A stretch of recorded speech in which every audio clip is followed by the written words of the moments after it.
I went into this upgrade wanting a home theater setup that felt dramatic without becoming ridiculously complicated. I wanted strong movie performance, clear dialogue, and bass that I could actually feel. But I also wanted a system I could wire in one weekend and enjoy right away. That was my baseline goal from the start. When all the boxes arrived, it looked like a lot at first, but the packaging was organized well and nothing felt chaotic.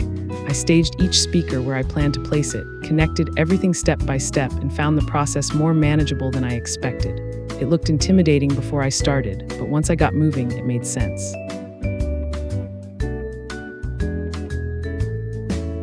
The first power on was the moment I knew I made the right call. Even before deep tuning, the system already had punch. Dialogue came through cleanly, and effects had weight. The room immediately felt bigger because the sound filled it in layers instead of just blasting from one direction. That immersion is exactly what I wanted.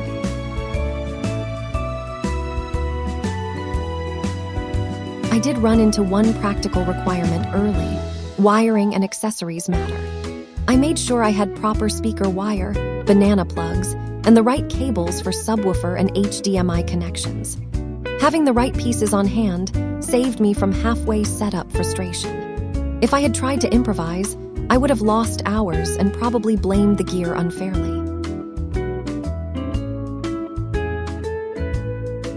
The receiver side took a little patience, especially with firmware and initial menus, but it was still very doable. Once I got through setup and room calibration, the system tightened up noticeably.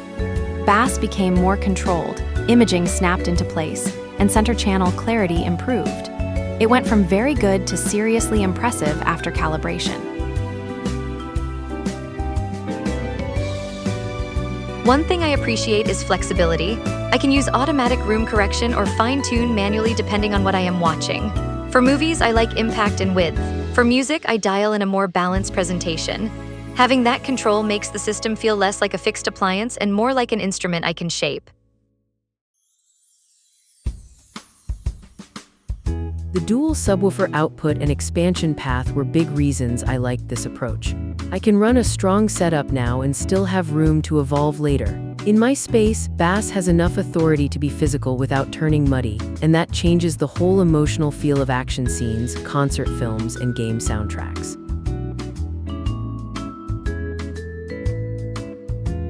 I also care about appearance, and this setup looks as good as it sounds. The black cabinets and copper drivers give it that classic Klipsch identity without feeling dated.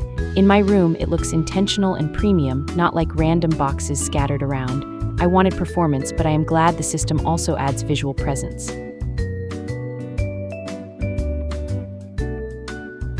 For daily use, switching between streaming, console gaming, and TV has been smooth. Once inputs are mapped correctly, everything feels straightforward.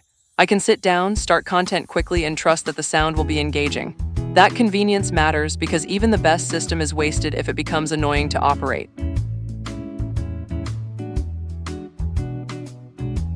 After spending real time with it, my takeaway is simple.